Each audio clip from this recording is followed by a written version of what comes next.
Gilmar Mendes dizendo que eles admiram o regime comunista chinês. Gente, isso foi falado para o ministro da Suprema Corte no plenário. E logo depois, o presidente da Suprema Corte, o atual presidente, dizendo que eles estão deixando a plataforma fazer a censura. Peraí. Gente, esse é o botão vermelho de emergência. É o paraquedas para pular do avião. Se nada mais é certo, você aperta. É a última saída. Sejam bem-vindos, o meu nome é Bruno. Deixe o seu like e inscreva-se no canal.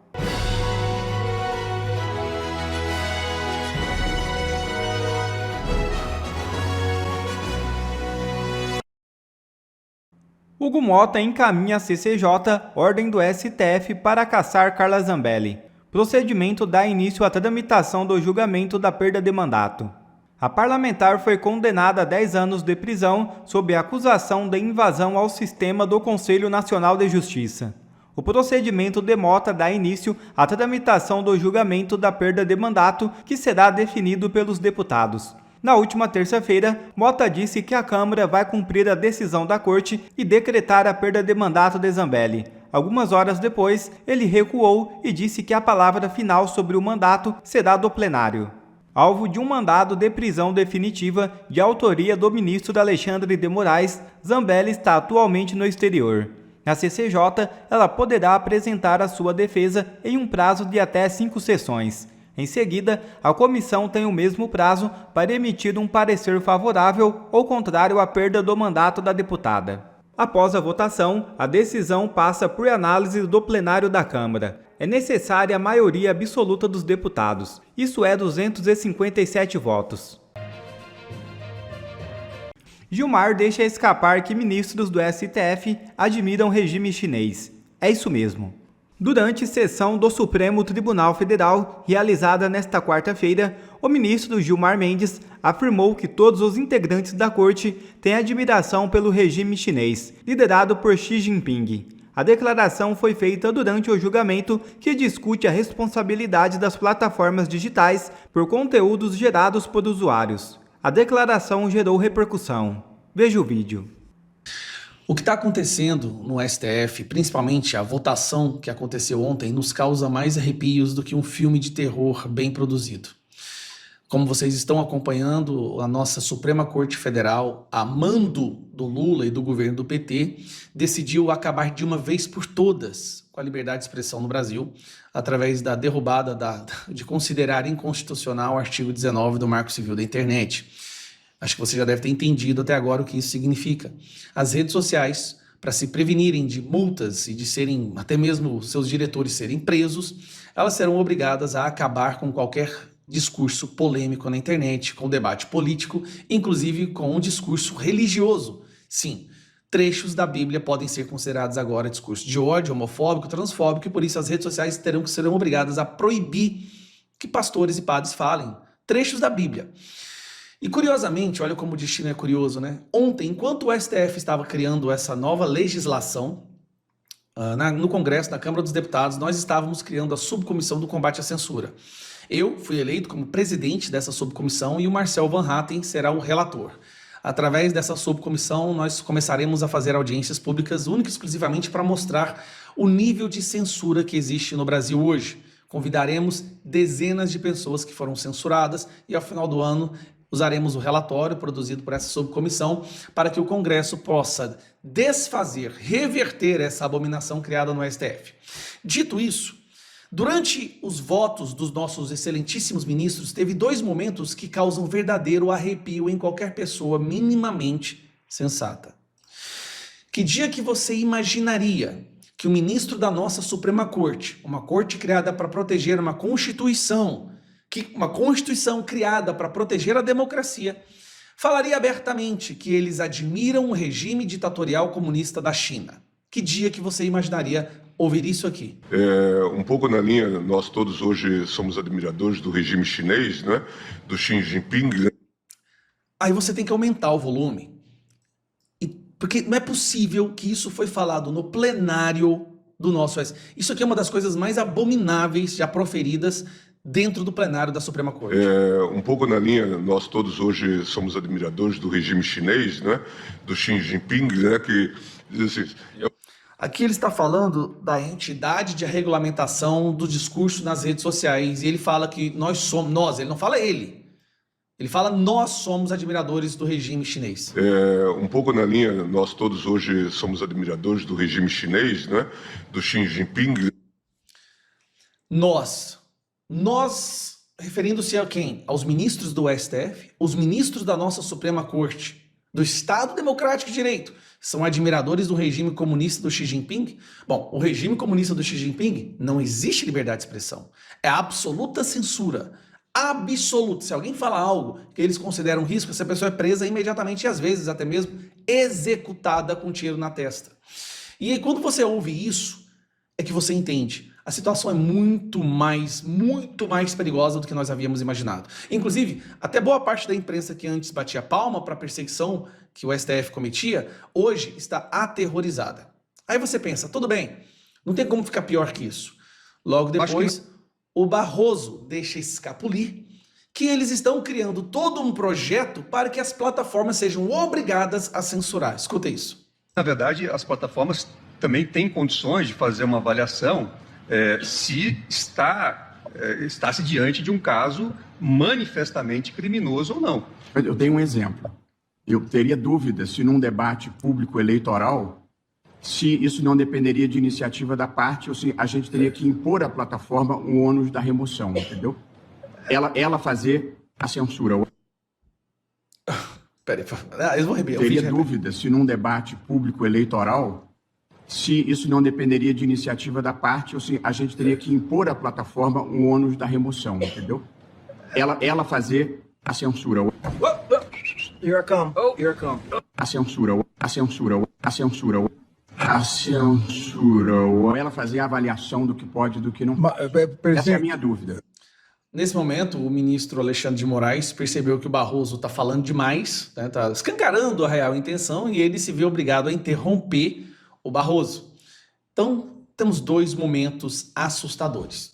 Gilmar Mendes dizendo que eles admiram o regime comunista chinês. Gente, isso foi falado para o ministro da Suprema Corte no plenário.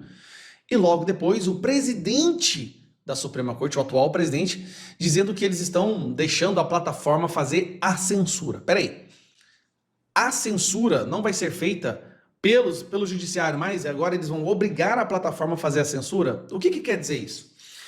Dá muito trabalho censurar e derrubar milhões de pessoas, porque hoje no Brasil nós não temos apenas milhares, são milhões de pessoas que estão indignados, que não aguentam mais o que esse pessoal está fazendo e falam nas redes sociais. Derrubar milhões de pessoas envolveria uma equipe de milhares, não tem como. O que eles fizeram é um sistema de automatização da censura. Plataformas é o seguinte, se alguma coisa que nós não gostamos for publicado, então vocês serão multados, perseguidos e, dependendo da situação, seus diretores, CEOs e funcionários poderão ser presos, como eles queriam fazer com o X. Aí o que as plataformas, YouTube, Facebook, Instagram, X, serão obrigadas a fazer? Para se prevenir, para se proteger, elas vão banir qualquer discurso que possa ser considerado ruim por essas pessoas. Por essas pessoas. Por essas pessoas. Tudo isso para salvar a democracia. Eu trouxe para a mesa hoje, a ser deliberado 2 requerimentos, presidente, e por força do destino, curiosamente, antes do início dessa sessão, nós tivemos aqui a instauração de uma subcomissão do combate à censura. O que é curioso, né? Em pleno 2025, o Congresso se vendo obrigado a criar uma subcomissão que tem como único objetivo combater a censura que está sendo implementada no Brasil. Uma censura que está agora perseguindo jornalistas e comediantes, presidente. Colega Lucas. Nós tivemos recentemente uma jornalista que divulgou dados públicos e foi multada em R$600 mil por divulgar dados públicos. Ela não pegou nenhum sigilo secreto, nenhum inquérito sigiloso. Ela pegou dados públicos do portal da transparência, divulgou e foi multada em R$600 mil. Nós tivemos agora uma outra jornalista que foi multada também. Escutem essa. Gilmar Mendes condenando uma pessoa, uma jornalista, por excesso de ironia. R$150 mil. Excesso de ironia, colegas. R$150 mil para o jornalista. Nós temos jornalistas aqui nessa comissão. Imagine vocês que são jornalistas dessa comissão se tivessem que exercer a sua profissão hoje. Vocês teriam coragem de divulgar algum dado público que pudesse ofender ou falar a verdade sobre a renda de uma autoridade do judiciário? Eu duvido. Duvido que vocês teriam coragem de fazer isso hoje. Teriam coragem de fazer ou tecer alguma crítica a uma autoridade do judiciário hoje? Duvido também. Então nós tivemos um comediante que foi condenado a 10 anos de prisão por piadas. Piadas. Lá atrás, colegas, em 2019, quando nós dizíamos, esse dragão ainda vai ficar faminto bastante, onde apenas a direita não saciará sua fome. As pessoas diziam, não, vamos deixar esse dragão está só devorando os nossos inimigos políticos. Então vamos liberar o dragão. Olha o que está acontecendo. Comediante, jornalista de uma imprensa de esquerda, sendo condenado a 600 mil reais. Comediante, 10 anos, sendo condenado. Agora nós tivemos o filho de uma deputada, um adolescente de 17 anos, que eu conheço ele, é um coitado, nunca falou nada, não cometeu crime nenhum, teve suas redes derrubadas. A mãe da deputada Carla Zambelli também tendo suas redes deletadas. Colegas, parlamentares, imagine uma coisa, um dia você falar uma coisa que o Moraes não gostar. Isso pode acontecer, tá? Hoje vocês podem concordar com muitas coisas que ele faz, mas vai chegar um dia que vocês poderão falar algo que ele não vai gostar. Aí sabe o que vai acontecer? Suas famílias entrarão no jogo. Onde nós chegamos nesse ponto? Como é possível? Lá no início, não, tudo bem, deixa ele censurar esse pessoal radical aí, porque o Brasil precisa disso. O Brasil precisa que filhos de deputados sejam censurados também? Faz bem para nossa democracia? Ou que uma senhora de 74 anos, cheia de comorbidade, cheia de doença, também precise ser censurada? E aí eu entro nesse momento no meu segundo requerimento. Como os senhores sabem, todos tiveram o desprazer de testemunhar recentemente, o nosso presidente e a primeira-dama foram a uma ditadura comunista, onde eles pediram para que esse ditador comunista enviasse ao Brasil um emissário para implementar no Brasil o sistema de censura que existe lá. Para quem não conhece, na China existe uma coisa chamada Golden Shield. O Golden Shield é o seguinte: há um constante monitoramento das redes sociais que são controladas, aprovadas pelo regime totalitário da China, onde, se você escrever eu discordo do Partido Comunista Chinês, em questão de minutos, a Polícia Federal, a polícia comunista vai te buscar na sua casa. Deputado Lucas, eu não estou exagerando. Se você escrever eu discordo, eu não acredito, eu não confio no Xi Jinping ou no Partido Comunista Chinês, é questão de horas, eles sabem onde aquilo foi, qual dispositivo foi usado, onde estava, e a polícia vai lá e te busca. Esse sistema, o Lula e a Janja foram lá na China para pedir para que eles viessem aqui no Brasil ajudar a implementar. Pelo amor de Deus, gente. Pelo amor de Deus. Nós estamos aqui na Comissão da Comunicação, que um dia vai deixar de existir, porque a comunicação no Brasil está prestes a deixar de existir.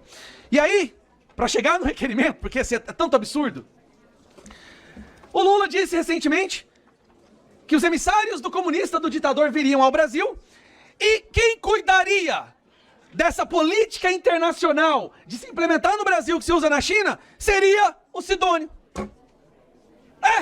O Sidônio, que é o marqueteiro do Lula, responsável pela comunicação do presidente. Não é o Ministério da Comunicação, tá, meus amigos? É a comunicação do presidente. É o cara responsável por divulgar o que o Lula faz de bem, esconder o que ele faz de mal. Ele foi escolhido para debater política internacional de como censurar o Brasil. Aí, como se isso não fosse o bastante, e essa aqui é de cair os cabelos, tá? Como se isso não fosse o bastante, foi veiculado extensivamente na imprensa de que a SECOM do Sidônio está por trás de um esquema financiado com 54 milhões do dinheiro público para monitorar os adversários do Lula nas redes sociais. Monitorar, duas coisas, estão lá. Minerva e Beoba, né? Como é que chama? Rede Minerva, financiada com dinheiro público, sob o comando da SECOM, para fazer monitoramento constante dos adversários do Lula, dos políticos. E acredite ou não, no relatório que foi publicado, sabe qual nome estava lá que deveria ser monitorado? O meu, deputado Lucas.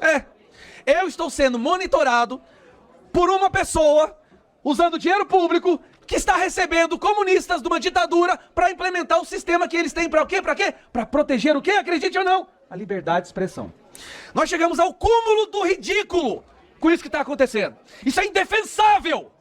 Indefensável. Isso é criminoso, deputado.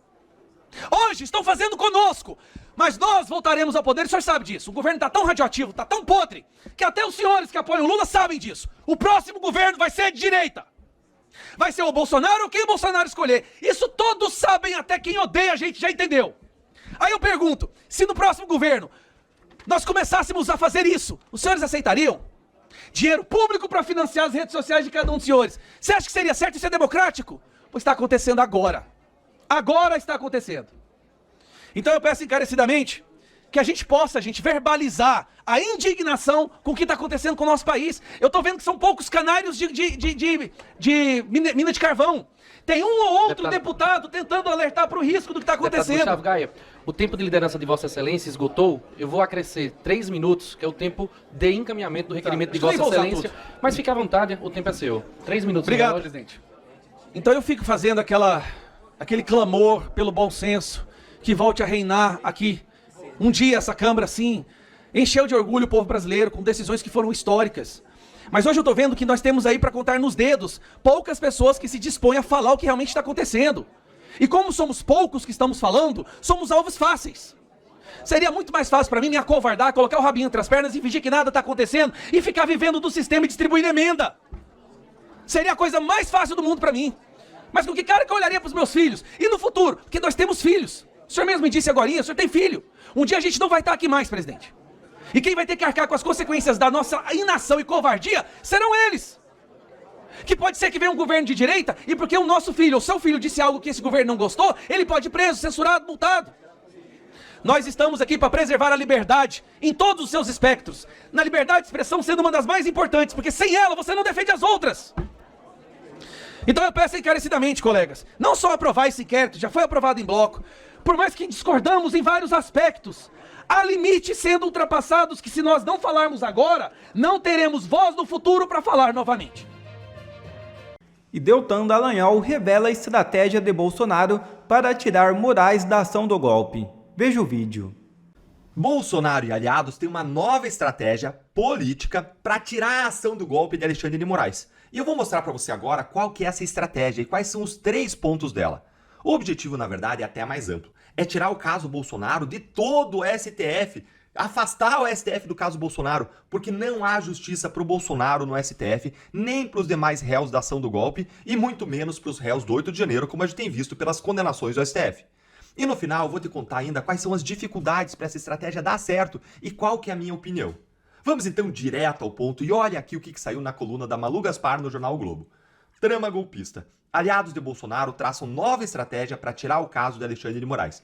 E qual estratégia é essa? Essa aqui. De acordo com interlocutores do ex-presidente ouvidos pelo blog, se nada mais der certo, eles acreditam que ainda poderiam tentar a aprovação de uma PEC para reduzir o alcance do foro privilegiado. Gente, esse é o botão vermelho de emergência. É o paraquedas para pular do avião. Se nada mais der certo, você aperta, é a última saída. E vamos avaliar agora as vantagens dessa estratégia em 3 pontos e no final vou te contar quais são as dificuldades e a minha opinião. Se o Congresso aprovar a PEC do fim do foro privilegiado, imediatamente o caso do golpe tem que ser enviado para a primeira instância, onde as chances do Bolsonaro e dos demais réus terem um julgamento justo aumentam demais, estratosfericamente. Porque os juízes da primeira instância são pessoas técnicas, concursadas, não são indicados politicamente. E aí os réus vão ter uma ampla oportunidade de recursos e de defesa, que simplesmente não existe hoje no STF.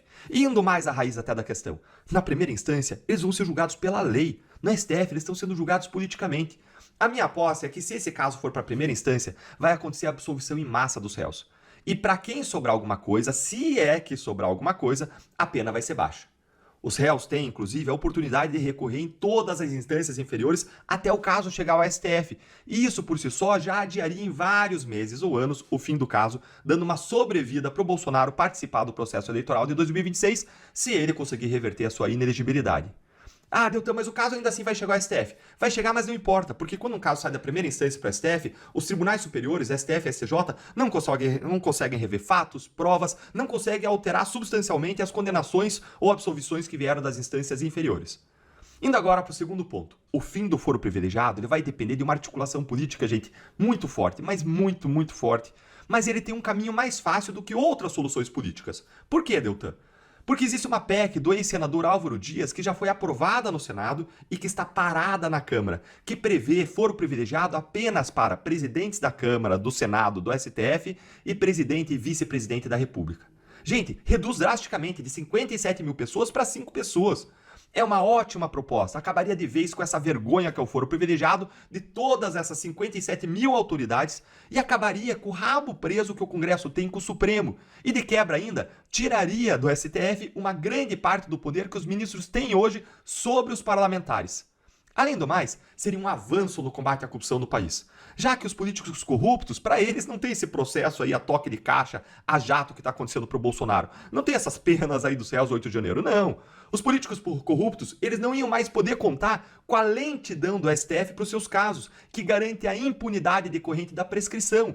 Ou seja, não iam poder mais contar com ficar no STF na gaveta de algum aliado, de algum STF político de toga, aliado de um aliado político seu, que ia botar o processo na gaveta, ia garantir que demorasse muito, por consequência, ia garantir a prescrição, ia garantir a sua impunidade. Ou seja, ia dificultar a vida dos corruptos.